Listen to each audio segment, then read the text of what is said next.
श्री शिवाय नमस्तुभ्यम, हर हर महादेव, जय महाकाल। कैसे हैं आप सभी लोग? देखिए, आज का जो ये वीडियो है ना, आप सभी माताओं बहनों के लिए बहुत ही ज़्यादा खास और विशेष होने वाला है। आप सभी को पता है, शीतला अष्टमी का बहुत ही प्यारा सा दिन जो कि साल में सिर्फ एक बार आती है, शीतला माता का इस दिन पूजन किया जाता है। और कहा जाता है कि इनके पूजन करने से आपका पूरा परिवार हमेशा खुश रहता है। आपके परिवार में कभी कोई बीमारी प्रवेश नहीं करती है, किसी भी तरीके का दोष नहीं लगता है। सदैव आपके परिवार में खुशियां लहलहाती है।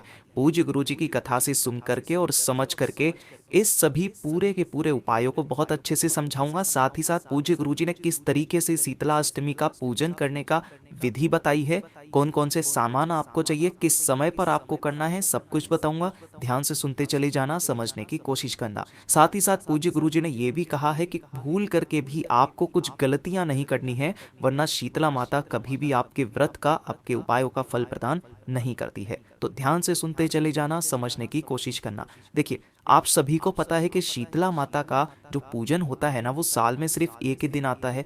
कोई लोग जो होते हैं वो शीतला सप्तमी के दिन इनका पूजन करते हैं, कोई अष्टमी को पूजते हैं, है ना। दोनों का अलग अलग विधान होता है। कोई सप्तमी को पूजा जाता है, किसी के यहाँ पर अष्टमी को पूजा जाता है। ठंडे बासी भोजन का प्रयोग किया जाता है। इस दिन क्या होता है, एक दिन पहले ही जितने भी ठंडे भोजन होते हैं उस भोजन को पका लिया जाता है, क्योंकि अष्टमी के दिन, शीतला अष्टमी के दिन चूल्हे को जलाना बिल्कुल भी मना होता है। इस दिन कोई सी भी गर्म चीजों को ना ही खाया जाता है, ना ही बनाया जाता है। ठीक है, तो एक दिन पहले ही जितने भी खीर हो गए, दही बड़े हो गए, जो ऐसी चीजें जो कि आपके दूसरे दिन भी खाई जा सके, स्त्रियां जो होती है, परिवार की महिलाएं, जो माताएं बहनें जो होती है, वो एक दिन पहले ही बना लेती हैं। क्योंकि इसका पूरा विधान यही कहता है कि शीतला अष्टमी के दिन माता को जो भोग लगता है वो भी ठंडे बासी का ही भोग लगता है। और इसीलिए इस शीतला अष्टमी को किसी किसी जगह पर बासोड़ा के नाम से भी जाना जाता है। बासोड़ा का मतलब हो गया बासा हुआ, यानी कि जो एक दिन पहले खाना बना लेते हैं उसको बासा हुआ, बासोड़ा, इसी वजह से नाम दिया जाता है। साथ ही साथ पूज्य गुरु जी ने कथा के अंदर ये भी जानकारी दी है कि बहुत सारे लोग होते हैं, बहुत सारी स्त्रियां, माताएं बहनें होती है, जो कि बहुत बड़ी बड़ी गलतियां करती है शीतला माता के पूजन में।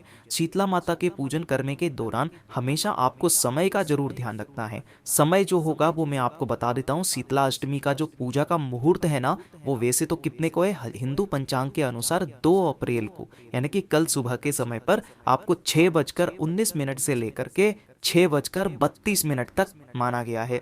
याद धरिएगा कि शीतला माता का पूजन हमेशा ऐसे मौसम में किया जाता है, यानी कि ऐसे समय पर किया जाता है जब मौसम एकदम कैसा हो, ठंडा हो, शीतल हो। यानी कि या तो शाम के समय या फिर रात्रि में आप पूजन कर सकते हैं, या फिर सुबह जल्दी ही आप पूजन कर सकते हैं। ऐसा नहीं है आप दिन में या कभी भी पूजन कर लीजिए, इससे आपको आपकी पूजा का कोई फल प्रदान नहीं होगा।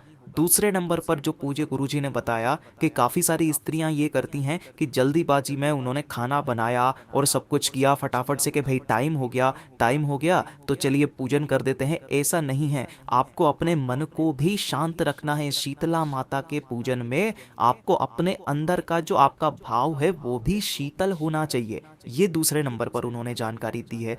तीसरे नंबर पर जो जानकारी उन्होंने जो सबसे बड़ी गलती के लिए बोला है कि काफ़ी सारी माताएं बहनें क्या करती है, शीतला माता का जब भी वो पूजन करती हैं तो उनके समक्ष में है ना, इस तरीके से दीपक लगा देती हैं, जला देती हैं। उनके समक्ष में इस तरीके से अगरबत्ती जला दी जाती है। ये ध्यान दीजिएगा कि शीतला माता के पूजन में गर्म कोई भी चीज़ काम में नहीं ली जाती है। उन्होंने साफ मना कर दिया है कि आपको उनके पूजन में ना तो दीपक जलाना है, ना ही आपको अगरबत्ती जलानी है। ऐसा कुछ नहीं करना है। पूजन आप करोगे, हल्दी, रोली, कुमकुम जो आपको लेना है सबसे पूजन कीजिए। उनको ठंडा बासी आप चढ़ा दीजिए। घर में नई झाड़ू लेकर के आए हैं, नया सूप लेकर के आए हैं, तो उन्हें आप समर्पित कीजिए, सब कुछ कीजिए। लेकिन दीपक और अगरबत्ती उनके सम्मुख में कभी मत जलाओ। लेकिन अगर आपको जलानी भी है तो माता से बहुत दूर, जहाँ पर आप पूजन नहीं कर रहे हो वहाँ से काफ़ी दूर आपको जलाना है। उनके समक्ष में आपको इस दीपक को नहीं जलाना है। इस चीज़ का खास करके ध्यान रखिएगा। ये तो सारी चीज़ें हो गई। ठंडे बासी का आप सब लोगों को पता है, सालों से आपके परिवार वाले करते हुए आ रहे हैं। एक दिन पहले ही आपको खाना बना लेना है। पूरी की पूरी जो विधि है वो आपके सामने यहाँ पर समक्ष में है। आप चाहें तो इसका स्क्रीनशॉट ले सकते हैं और इसी तरीके से आप क्या कर सकते हैं, पूरा का पूरा शीतला माता का पूजन कर सकते हैं। ठीक है, जो भी चीज़ें यहाँ पर आपको दही, पुआ, रोटी, बाजरा, सप्तमी या अष्टमी को बने हुए मीठे चावल, नमक पारे, मठरी जो आपने बनाई हो वो आप लेकर के वस्त्र, रोली, कुमकुम, चावल, हल्दी, अक्षत सभी से आपको क्या कर लेना है, उनका पूजन करना है। पूरा का पूरा इसके अंदर है। अब पूज्य गुरु जी ने कहा कि भैया इस दिन जो है कौन कौन से उपाय कर सकते हैं जिनकी वजह से हमारे घरों में कभी भी कोई संकट ना आए, कभी भी कोई बड़ी बीमारी प्रवेश ना करे। खास करके जो बच्चों के इस तरीके से रोग होता है, चेचक का निकलना, है ना, जो इस तरीके से जिसको छोटी माता भी कहा जाता है, किसी किसी जगह पर बच्चों को ये रोग कभी नहीं होता है ना। बच्चों की निरोगी काया के लिए सभी माताएं बहनें इस वाले व्रत को करती हैं, शीतला माता का पूजन करते हैं।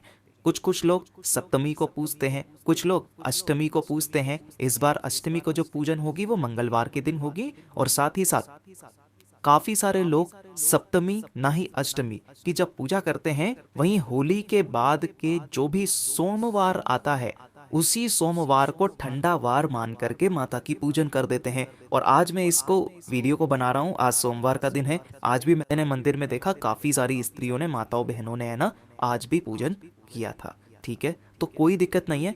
लेकिन जो ये उपाय बताए हैं पूज्य गुरु जी ने, ये आपको शीतला अष्टमी के दिन ही करने हैं।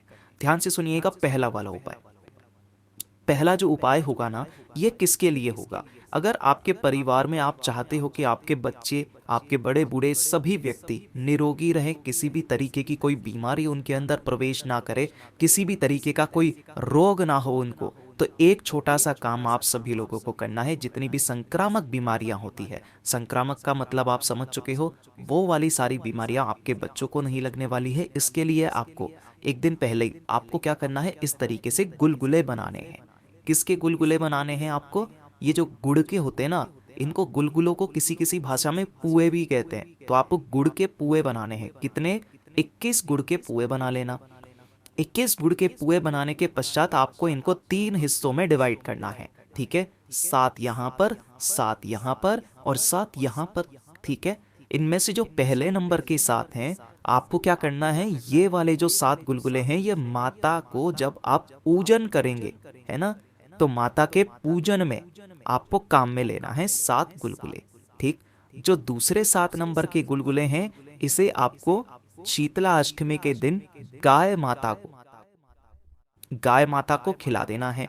और जो तीसरे 7 बचे हुए हैं ना, इसका उपाय आपको करना है। आपको क्या करना है, ये जो बाकी के 7 गुलगुले बचे हैं ये, और साथ ही साथ आपको क्या करना होगा, इस तरीके से 1 लोटा लेना है।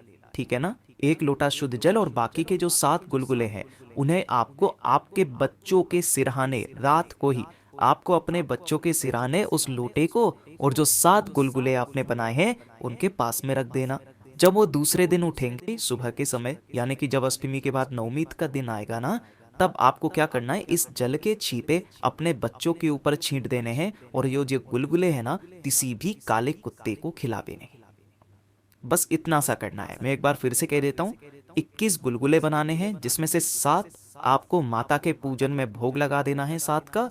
बाकी दूसरे नंबर के जो 7 होंगे उन्हें गाय माता को खिला देना है। तीसरे नंबर के 7 गुलगुलों को साथ में 1 लोटा जल का भर के अपने बच्चों के सिरहाने रख देना सोते समय। जब सुबह उठे तो उस जल से आपको उस बच्चों के छींटे मारने हैं, और गुलगुलों को आपको किसी भी काले कुत्ते को खिला देना है। आपके बच्चों को कभी भी संक्रामक बीमारी नहीं लगेगी। पूज्य गुरु जी का बहुत अद्भुत और अचूक उपाय है, जरूर कीजिएगा। अब बात कर लेते हैं दूसरे वाले उपाय की। काफी बार क्या होता है कि हमारे परिवार के लोगों के बीच में, है ना, नकारात्मक शक्तियां बहुत ज्यादा हो जाती है। किसी किसी को गुस्सा बहुत ज्यादा आ जाता है, बहुत जल्दी हाइपर हो जाते हैं, शॉर्ट टेम्पर हो जाते हैं। तो उनके गुस्से को शांत करने के लिए, उनके मन को शीतल करने के लिए ये सबसे अचूक उपाय है, जो कि शीतला अष्टमी के दिन किया जाता है। 1 लोटा शुद्ध जल कोशिश करना उन्हीं के नाम से, और उन्हीं से करवा सके तो बहुत अच्छी बात है। 1 लोटा शुद्ध जल लेकर के किसी भी नीम के पेड़ के पास जाना। नीम का पेड़ जो होता है ना, उस शीतला अष्टमी के दिन माता का निवास नीम के पेड़ के नीचे भी होता है, इसलिए उनकी तो पूजा के दौरान, है ना, नीम की पत्तियां भी काम में ली जाती है। जैसे ही यहाँ पर पहुंचे, उन्हें जल को इसकी जड़ों में सींच के रखना है, यानी कि सींचना है, इसी की जड़ों में आपको समर्पित करना है। और इस पेड़ की 7 परिक्रमा करके उनसे कामना करनी है कि उनके अंदर की जो भी गर्मी है, गर्मी का मतलब, कहने से मतलब है कि जो गुस्सा आता है, जो नकारात्मक भाव है, उन सबको खत्म करें। शीतला अष्टमी के दिन की ये 7 परिक्रमा आपके 7 जन्म की शीतलता को अंदर डाल देती है। पूज्य गुरु जी का बहुत ही अद्भुत और अचूक उपाय है, जरूर कीजिएगा। तीसरे उपाय के बारे में बात कर लेते हैं कि कोई भी व्यक्ति आपका बीमार ना पड़े तो एक काम जरूर कीजिएगा। अगर कोई भी बीमार व्यक्ति है आपके घरों में, उनकी बीमारियां खत्म करनी है, तो माता का जब भी आप पूजन करें तो माता के पूजन में आपको थोड़ी सी हल्दी भी उनको समर्पित करनी है। जब आप हल्दी समर्पित करके पूजन वूजन सब कुछ कर लेंगे तो इसी हल्दी को उठाना है और इसी हल्दी का तिलक आपको आपके पूरे परिवार के लोगों को करवा देना है, लगा देना है। इससे आपके परिवार में कभी भी कोई संक्रामक बीमारी नहीं आएगी, बीमारियों से मुक्ति मिलेगी। और चौथा, जब भी आप माता का पूजन करें, पूजन करने के पश्चात जो भी सामग्री वगैरह आप लोगों ने चढ़ाई हुई है यहाँ पर, उस सामग्री को किसे देना है ये चीज ध्यान दीजिएगा। तो कोई भी, देखिए माता की जो सवारी होती है वो कौन होती है आप सभी को पता है। माता की जो सवारी है वो है गधा, ठीक है। तो आपको क्या करना है, किसी भी कुम्हारिन जो होती है ना, उन कुम्हारिन को आपको माता के ऊपर चढ़ी हुई जितनी भी सामग्री है, वस्त्र वगैरह सब कुछ, वो उन्हें दान में दे देनी है। शीतला माता सदैव आपके परिवार को शीतल रखेगी, कभी भी आपके परिवार में कोई बीमारियां प्रवेश नहीं करेगी, आपकी मनोकामनाएं हमेशा पूर्ण होगी। पूज्य गुरु जी के सभी उपाय बहुत ही ज़्यादा खास और अद्भुत है, ज़रूर कीजिएगा। वीडियो पसंद आए तो लाइक ज़रूर करना, चैनल को सब्सक्राइब जरूर कीजिएगा। मैं आपसे मिलता हूँ अगले वीडियो में, तब तक के लिए ओम नमः शिवाय, जय महाकाल।